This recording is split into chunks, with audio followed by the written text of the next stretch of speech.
Hello, everyone. This is Black Kids in Outer Space. I'm very excited today. I'm always excited every day, but I'm really super excited because I'm in Los Angeles, not in Los Angeles, but I'm virtually in Los Angeles. And we have Tamika L. Butler. Tamika serves as the executive director of the Los Angeles Neighborhood Land Trust, a nonprofit organization that addresses social equity and racial equity and wellness by building parks and gardens in park poor communities across Los Angeles. Tamika has a diverse background in law, community organizing, communications, and nonprofit leadership. Recently, she was the executive director of the Los Angeles County Bicycle Coalition. Prior to leading the LACBC, Tamika was a director of social change strategies at Liberty Hill Foundation, where she worked at Young Invincibles as a California director. She transitioned to policy work after litigating for 3 years as a public interest employment lawyer at Legal Aid at Work. Tamika is currently a board member of the New Leaders Council in Los Angeles and the Lambda Literary Foundation, and is an advisory board member for the Legal Aid at Work Fair Play for Girls in Sports program. Tamika received her JD from Stanford Law and a BA in psychology and a BS in sociology at Creighton University in her hometown of Omaha, Nebraska. So thank you so much, Tamika, for coming to the Black Kids in Outer Space show. We're so super stoked to have you here. Thanks for having me. I'm super excited to be here. And congrats on your upcoming baby with your wife. We all know about that. But I mean, there are people who maybe don't know you. But I don't know. Everybody knows who you are, but you're like super famous. Okay. So we're just going to jump right into it. Like today we are, talking about parks with you and public space on the day that Starbucks is giving their training about public space and not being racist. And so, wow, in regards to that, okay, there's so much to ask you because it's like I only have 20 minutes. So I'm like, oh God, what should I ask? Okay, I'm gonna have my friend brought this thing, Dr. Brown at Morgan State. He brought up the new Black codes and policing Black folks in soon-to-be white spaces. So it came to mind like the barbecue incident in Oakland. Right. How does that relate to your work? Just to kind of jump into that. Yeah. It's all related, right? And I think whether or not I was at the Bike Coalition or whether or not I'm at a parks organization, one of the things I would always say is my work is tied to who I am as a person. Mm-hmm. And on who I am as a person, a queer, young Black woman who many people thinks, represents as a young Black man, which is the most dangerous thing to be right now. Mm-hmm. My work is always about folks being able to move freely about their public space and folks being able to be their full authentic selves in public space. Mm-hmm. Knowing that for so many of us, trans folks of color, folks who are undocumented, being truly free in those spaces has never been a true option. And so I think, one of the things we often talk about in these built environment spaces are gentrification and displacement. And whenever you have things coming into a community, resources, amenities, whether or not it's a Starbucks or whether or not it's a public park, oftentimes those of us who have been in the community for a while are like, wait a minute, now how is this going to change my experience of this community? All of a sudden, now that other people want to be here, am I going to be policed differently on the train? Am I going to be policed differently sitting on the picnic table at the park, hanging out with my friends? And we hear too often and we know too well that that's exactly what happens. I know that's just, it's people, we're making, a lot of times we make jokes about the whole Starbucks incident, now, but that could have ended in a really unpleasant way. Kind of just jumping into your work, with the Los Angeles Neighborhood Land Trust, a 2016 countywide analysis of green space found that communities with very high or high park needs were 90% in predominant communities of color. So why are parks important? Why are they important for Latinx people, for Black people? Why are they important? Yeah, I think too often people think of parks as an extra, as a special amenity.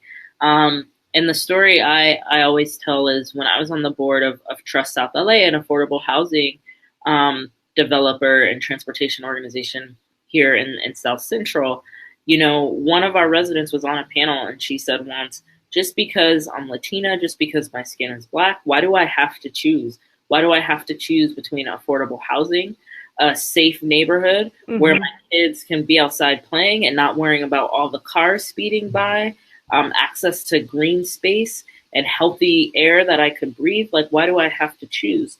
And the reason that so many of our folks are put in positions where they have to choose is because historically they've been planned against. You know, I think sometimes people like to say, oh, in low income communities, communities of color, there just hasn't been planning there. And that's just too kind.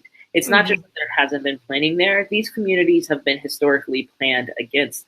And so in the same communities where they have been zoned to allow oil drilling, where there are huge trucks driving by, where there are not, trains and buses that come on time, where there are not even exits on the freeway because people are just trying to get through those Mm-hmm. communities. These are also the same communities that historically have not had access to green space, to parks. Our organization also builds community gardens, don't have access to healthy, fresh food.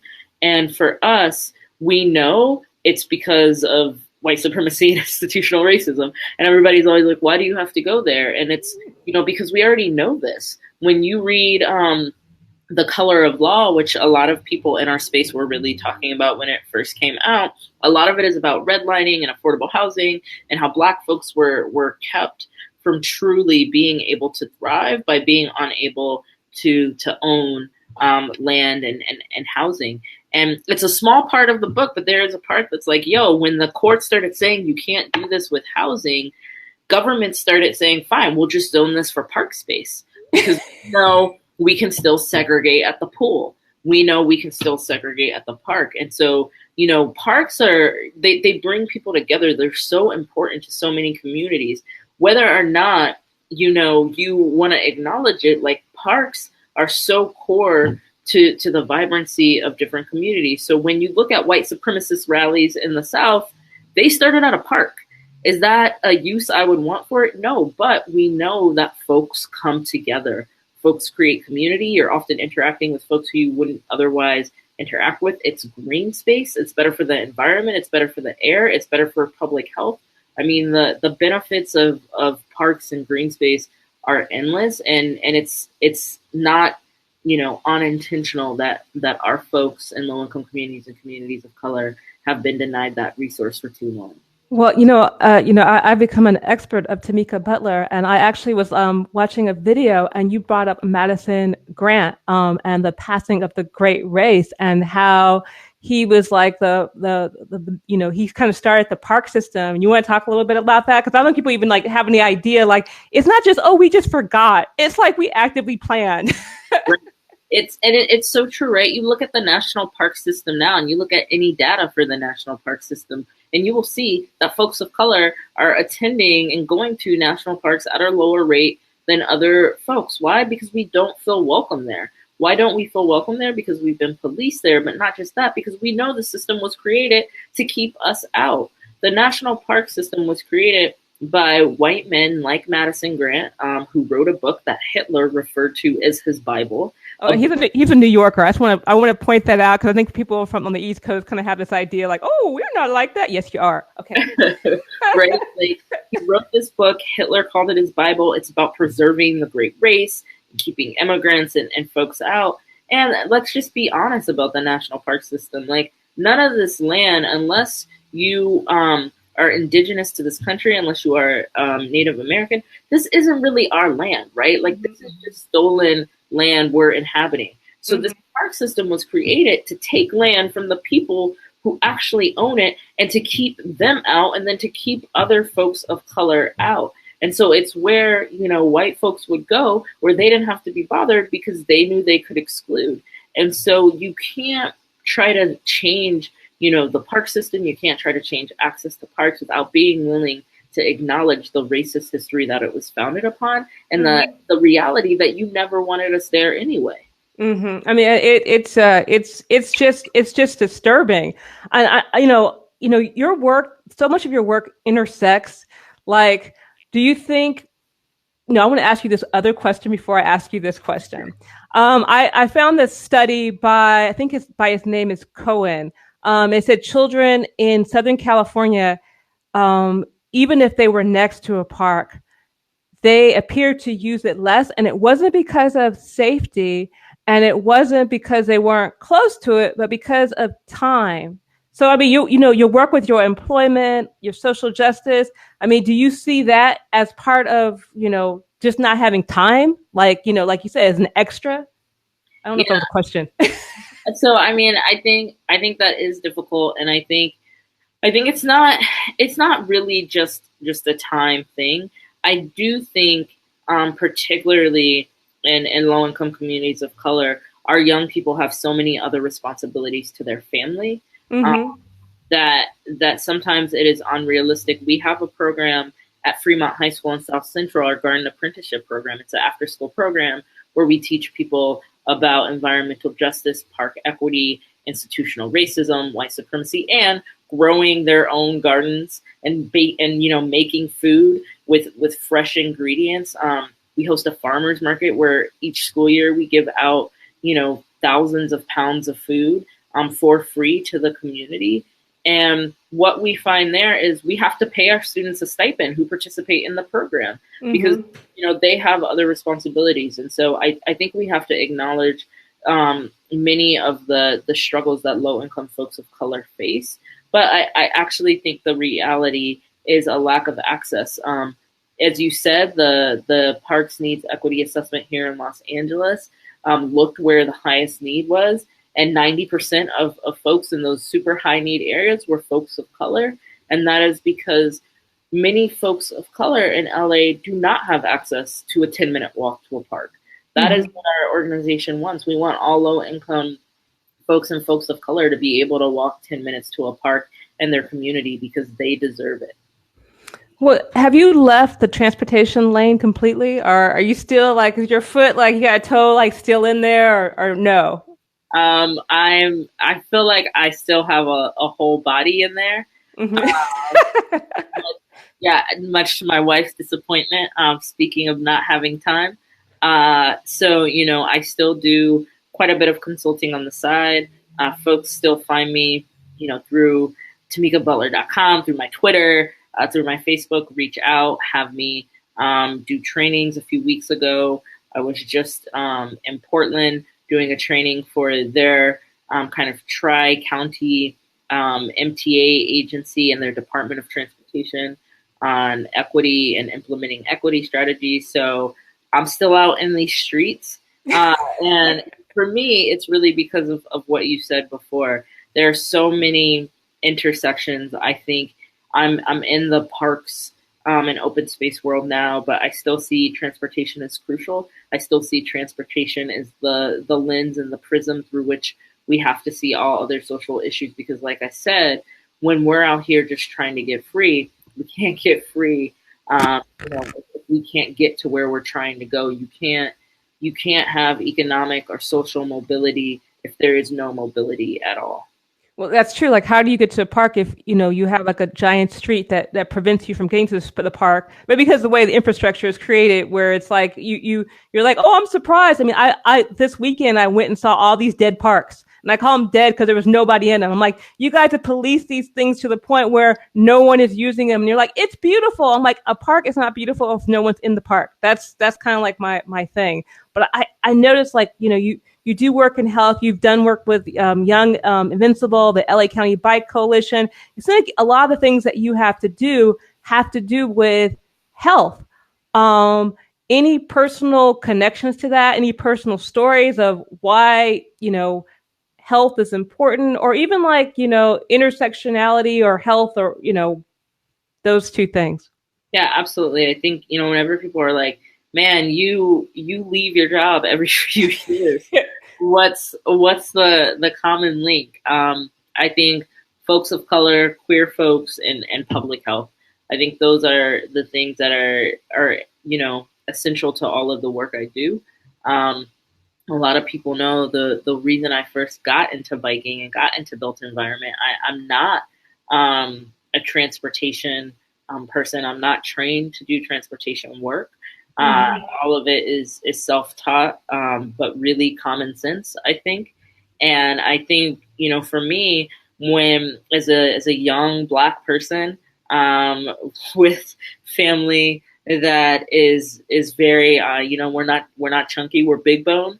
Yeah. um we I went to a doctor when I first moved to LA and was spending more time in my car, and the doctor was like, yo, you're young, you're black, you're pre-diabetic, diabetes runs in your family, you got to get healthy. And that's how I started riding my bike. That's really, when you're in your car in LA, it's just such a big part of your life, right? Like there are Saturday Night Live skits about being in your car in LA. But when you get out on your bike, when you get out there and walk, you really see how built environment is built for some people to win and some people to never do anything but fail. And I just saw, like, how my physical health changed, how my mental health changed. I think it was the same way when I did employment. When I was in law school, my dad had been laid off from his job, and he had a daughter who was in law school and who was interested in employment law, and he never talked to me. And talking to him after and seeing the mental toll that took on him and my family, and feeling like discrimination could have been a part of that. Our communities, we are more innovative, we are more resilient, we are more joyful, than anyone would ever anticipate, because we don't have any other option but to be. But with that being said, we are so busy trying to take care of everybody else and trying to be, who we need to be to survive, that we often don't worry about our health or neglect our health. And so I really think that's what really continues to drive me in the work. Mm-hmm. Now that you're going to have, I was noticing on a lot of the videos, things that you were saying, you're like, well, I think you would say, like, I don't have if you had a family, it doesn't matter. My whole point was, now that you're going to have a child, Mhm. is that going to impact, well, of course it's going to impact your work, but are you starting to see things in a different way, even like transportation, parks? Are you starting to see it in a different way now that you're like, okay, now I'm going to have to think like, oh, if I have this child, like, what am I going to do? When we do something. Absolutely. I think every experience we have, changes us. And I think that for me, having a child, I'm going to have a son, having a young black man in this world. Like I said, a lot of people um, see me as a black man and gender me as a black man when they see me and they interact with me. But truly knowing, I think that fear that very few people understand, if you're not the parent of a black man, um, that idea of how do you move freely about your space, and how are you your authentic self. and Mm-hmm. and my wife and I, who's white, we were having this conversation, and we like saw these kids out, these white kids, and like their hair was a mess. They were like wearing polka dots up top and stripes below, and like two different shoes and different colored socks. And I was like, yo, our kids are never gonna be out in the street looking that cray. And she's like, but babe, like, I want them to be that carefree. Like, I want them to not have a care in the world, and to have the confidence that if they picked out the outfit and they think they look good, they do look good. And I was like, yo, but we're gonna have a black kid and they can't feel that free. Like that, like they have to always be aware. And so I think, starting to think about that stuff, and what that looks like, it's definitely gonna impact my work. But also, like every parent always says, I think it's already true for me. It's not about me anymore. It's about the world I'm trying to leave for my kid. Mm-hmm. Like, I was in the park during Memorial Day, and there were some African American boys, and they were playing, like, cops and robbers with like little toy guns. And for the first time, I was like afraid, like, what if the cops come see? And then they see, I mean, we're in the park, and I'm just kind of like, I don't know why that thought, and that never actually happened before. That's a real issue. So I know that you talk about white supremacy and you talk about racism in regards to equity and transportation, and even in the parks. Have you had any pushback from that? Oh yeah. Uh, uh, I mean, it's really really interesting. I was talking about this with one of my other black friends, and we were talking about how in every job we've had, we can think about how speaking truth to power, and how just being like real and honest about what we've encountered, trying to do work for our communities, but also just saying white supremacy in a room, and how that so deeply upsets people. And this is another friend who's had a lot of jobs, moves around, and we always move on to bigger and better. But at each one of those jobs we've left, we can think about really good, well-meaning, liberal, like white folks who we've offended, who have taken us to task, who have said, "We're just trying to help you, but you're gonna make me feel bad." And you get this reputation of being a rabble rouser, of being the one who's gonna start something. I had a facilitator at a parks meeting, one of my first parks meetings, had this white guy who was a facilitator just totally be rude to me and talk to me like I was a child, when he was totally deferential to everybody else appointed to this committee. And afterwards, someone on his team called me to apologize for the way he treated me and said, I should really take responsibility for that. I've seen you speak before. And so I told him that you were going to be opinionated when you came in. And so I think, has it impacted me? Yes. Does that reputation follow me? Yes. Am I, a Stanford educated lawyer who is nice and kind and always tries to use humor and does all of these things? 100%. But at the end of the day, I'm still opinionated and aggressive. And people could look at it and say, man, like, you're really the common denominator here. You're really the problem. You should figure out how to stop offending people. And the reality is, like, I'm not really going to accept that. I should live in a world where people can figure out how to deal with strong Black folks in professional spaces who aren't afraid to be honest. And we're not there yet. And that's why we can't eat Skittles. That's why we can't, play with toy guns in the park. That's why we can't sit at Starbucks and wait for our friends, because we're not there yet. But that pursuit of getting free will forever keep me motivated. Yes. And I think it's really great. You have agency and you're able to use that to assist people. So I'm going to ask you one question. Well, actually not one, actually two. I keep doing that. So what are your plans for the future, and what suggestions would you give, like, the Black community in regards to public space, or what kind of policy suggestion would you, if say you could pass a policy, what policy would you think would help in regards to public space? Because both transportation and parks, they're both public space, right. To support the community. And what are your plans for the future? I have no real plans for the future, other than I'm really just looking forward to the birth of my first child in July, and that is all consuming right now. It's hard to think about anything else. My mom would always say, all you got to do is stay Black and die. And so really, like, I'm not trying to think about what I have to do or what I might do. I'm trying to just be fully present in this moment with my family and enjoy it for what it is. Advice I would give to folks is the same. It's the same advice I give every time I speak. When in doubt about a policy, a solution, a way to make change, my number one advice to people is follow women of color.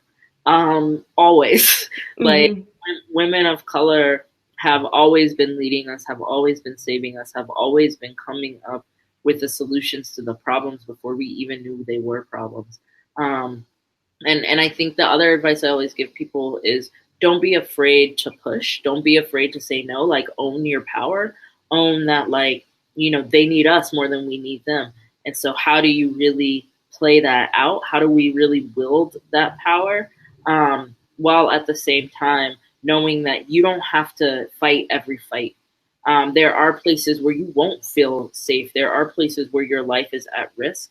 And it's not always our job to save everybody, because it is a radical act to take care of yourself and to be present and to do what you need to do for you. Mm-hmm.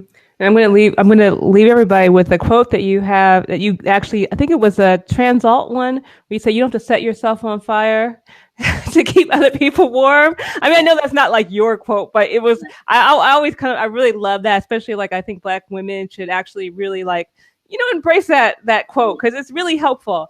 But thank you so much. Tamika, for coming on Black Kids in Outer Space. I know that was a quick show, but uh, I respect your time and the audience. I respect their time. So thank you so much for coming on the show. Thank you for having me. And like I said, follow Black women. The fact that you even have this show is huge. And so thank you for having me and keep doing you.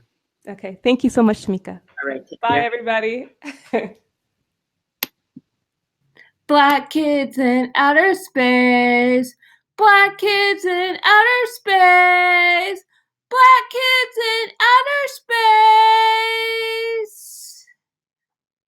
Urban planning, walking, bicycling, and more in our space.